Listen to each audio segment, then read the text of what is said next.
undang-undang tersebut terdapat 11 klaster yang secara umum bertujuan untuk melakukan reformasi struktural dan mempercepat transformasi ekonomi.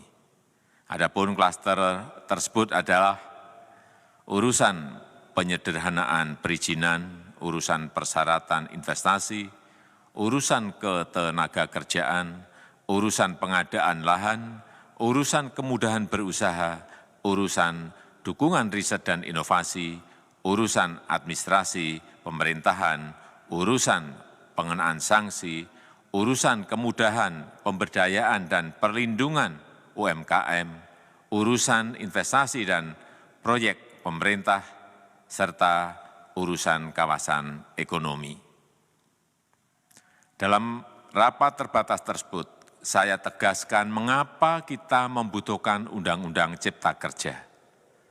Pertama, setiap tahun ada sekitar 2,9 juta penduduk usia kerja baru, anak muda yang masuk ke pasar kerja, sehingga kebutuhan atas lapangan kerja baru sangat-sangat mendesak.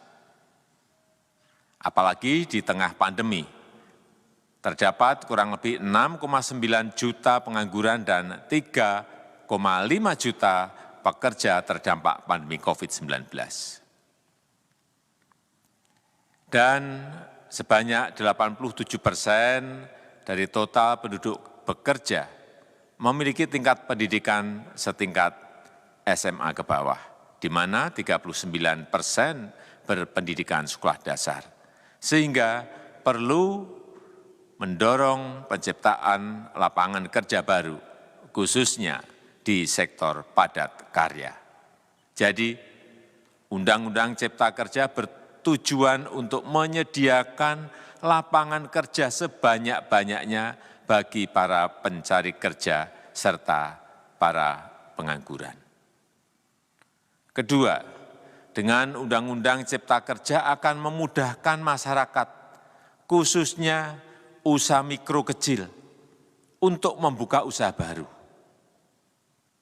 Regulasi yang tumpang tindih dan prosedur yang rumit dipangkas. Perizinan usaha untuk usaha mikro kecil (UMK) tidak diperlukan lagi, hanya pendaftaran saja. Sangat simpel. Pembentukan PT atau perseroan terbatas juga dipermudah. Tidak ada lagi pembatasan modal minimum. Pembentukan koperasi juga dipermudah. Jumlahnya hanya 9 orang saja. Koperasi sudah bisa dibentuk. Kita harapkan akan semakin banyak koperasi-koperasi di tanah air. UMK, usaha mikro kecil yang bergerak di sektor makanan dan minuman. Sertifikasi halalnya dibiayai pemerintah, artinya gratis. Izin kapal nelayan penangkap ikan misalnya, hanya ke unit kerja Kementerian KKP saja. Kalau sebelumnya harus mengajukan ke Kementerian KKP, Kementerian Perhubungan, dan instansi-instansi yang lain. Sekarang ini cukup dari unit di Kementerian KKP saja. Ketiga, Undang-Undang Cipta Kerja ini akan mendukung upaya pencegahan dan pemberantasan korupsi. Ini jelas karena dengan menyederhanakan, dengan memotong, dengan mengintegrasikan ke dalam sistem perizinan secara elektronik, maka pungutan liar, pungli dapat dihilangkan. Namun, saya melihat adanya unjuk rasa penolakan Undang-Undang Cipta Kerja yang pada dasarnya dilatar belakangi oleh disinformasi mengenai substansi dari undang-undang ini dan hoax di media sosial. Saya ambil contoh, ada informasi yang menyebut tentang penghapusan UMP, upah minimum provinsi, UMK, upah minimum kota kabupaten, UMSP, upah minimum sektoral provinsi. Hal ini tidak benar, karena faktanya upah minimum regional, UMR, tetap ada. Ada juga yang menyebutkan bahwa upah minimum dihitung per jam. Ini juga tidak benar. Tidak ada perubahan dengan sistem yang sekarang. Upah bisa dihitung berdasarkan waktu dan berdasarkan hasil. Kemudian adanya kabar yang menyebutkan bahwa semua cuti sakit, cuti kawinan, cuti khitanan, cuti baptis, cuti kematian, cuti melahirkan, dihapuskan. Dan tidak ada kompensasinya. Saya tegaskan juga ini tidak benar. Hak cuti tetap ada dan dijamin. Kemudian apakah perusahaan bisa mem-PHK kapanpun secara sepihak? Ini juga tidak benar. Yang benar, perusahaan tidak bisa mem-PHK secara sepihak.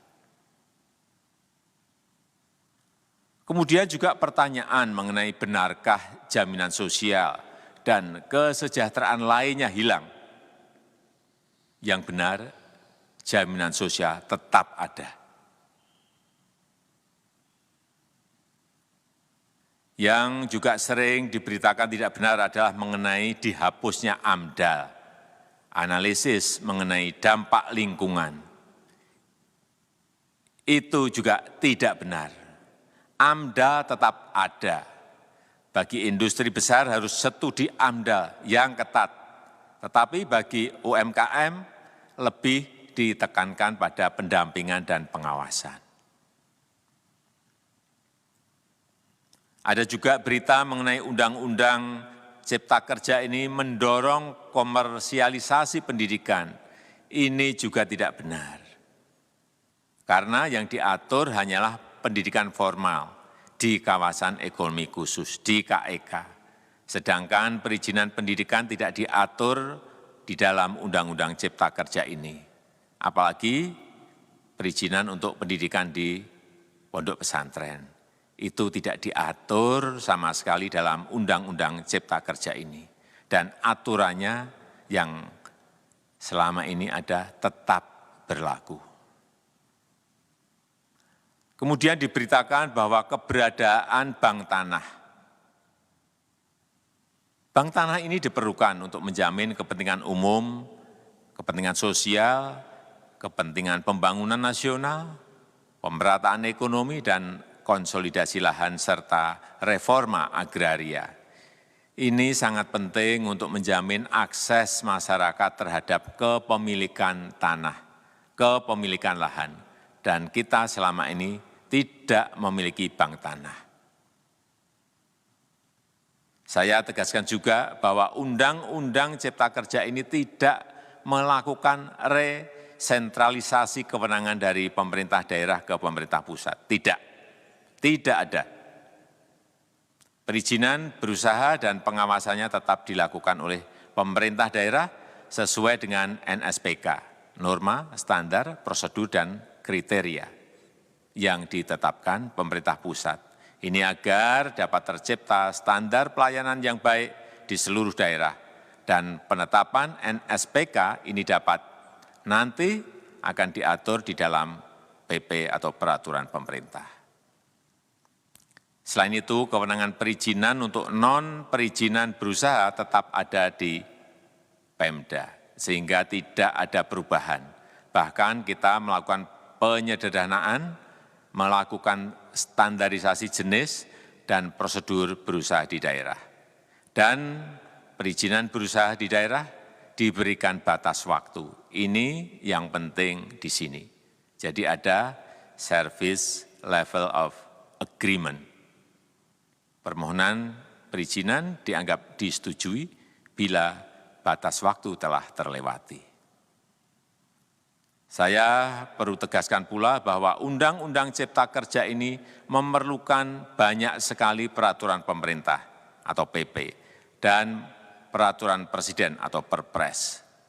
Jadi setelah ini akan muncul PP dan Perpres yang akan kita selesaikan paling lambat 3 bulan setelah diundangkan.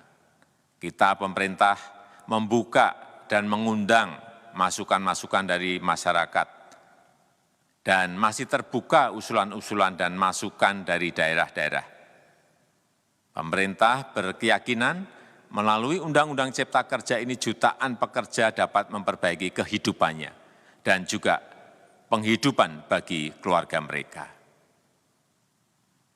Dan kalau masih ada, jika masih ada ketidakpuasan terhadap Undang-Undang Cipta Kerja ini, silahkan mengajukan uji materi atau judicial review melalui MK, Mahkamah Konstitusi. Sistem ketatanegaraan kita memang mengatakan seperti itu. Jadi, kalau masih ada yang tidak puas dan menolak, silahkan diajukan uji materi ke MK.